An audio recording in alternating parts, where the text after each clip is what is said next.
Iran ने Hamas के प्रमुख नेता इस्माइल हानिया और हिजबुल्लाह के सैन्य कमांडर फुआद शुक्र की मौत का इजरायल से बदला लेने की कसम खाई थी। वहीं ईरानी मीडिया अब जो दावा कर रहा है कि लेबनानी मिलिशिया हिजबुल्लाह ने कसम पूरी कर ली है। क्या हिजबुल्लाह ने इजरायल से अपने कमांडर फुआद शुक्र की मौत का बदला ले लिया है? ईरानी मीडिया तो यही दावा कर रहा है। उसने बताया कि लेबनान के इस मिलिशिया संगठन ने इजरायल के बड़े सैन्य ठिकानों पर हमला करके वहां भारी तबाही मचाई है। हमास और हिजबुल्लाह के सीनियर नेताओं की हत्या के बाद से इजरायल ईरान और उसके सहयोगियों द्वारा हमले की आशंका के चलते हाई अलर्ट पर है। ईरान ने पिछले महीने कसम खाई थी कि हमास की राजनीतिक शाखा के प्रमुख इस्माइल हानिया और हिजबुल्लाह के सैन्य कमांडर फुआद शुक्र की मौत का बदला इजरायल को भुगतना होगा। ईरानी मीडिया का क्या है दावा, ये मैं आपको बताती हूँ। दरअसल ईरानी सरकारी समाचार एजेंसी IRNA की एक रिपोर्ट के अनुसार हिजबुल्लाह ने कहा कि उसने अल समका, रामिया और मिस्कव इलाकों में इजरायली सेना की तकनीकी और जासूसी उपकरणों को निशाना बनाया।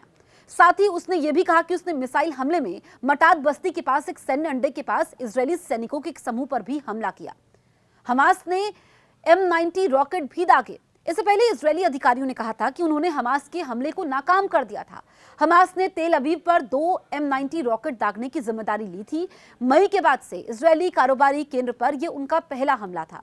हमास की तरफ से जारी एक बयान में कहा गया कि अल कस्मान ब्रिगेड ने नागरिकों के खिलाफ नरसंहार और हमारे लोगों को जानबूझकर विस्थापित करने के जवाब में तेल अवीव शहर और उसके उपनगरों पर 2 M90 मिसाइलों से बमबारी की। इजरायली अधिकारियों ने कहा कि युद्धग्रस्त गाजा पट्टी से दागा गया रॉकेट इजरायल के तेल अवीव के पास समुद्र में गिर गया। सेना की ओर से जारी एक बयान में कहा गया कि कुछ देर पहले गाजा पट्टी से आते हुए एक प्रक्षेपक की पहचान की गई जो मध्य इजरायल में समुद्री क्षेत्र में गिर गया। अगस्त में पहले खबर यह आई थी कि ईरान और एक्सेस ऑफ रेजिस्टेंस नामक समूह, जो कि इजरायल के खिलाफ तेहरान समर्थित समूह का एक गठबंधन है, के सशस्त्र गुट तेहरान में मिले थे। वहां के प्रतिनिधियों ने हानिया और शुक्र की हत्याओं के बाद इजरायल को रोकने के लिए समन्वित कार्रवाई पर चर्चा की थी। हालांकि उन्होंने बड़े पैमाने पर जंग टालने की बात भी कही थी। आपको हमारे वीडियोस कैसे लगते हैं कमेंट करके जरूर बताएं, और अगर अभी तक आपने हमारे YouTube चैनल को सब्सक्राइब नहीं किया है तो तुरंत सब्सक्राइब करें।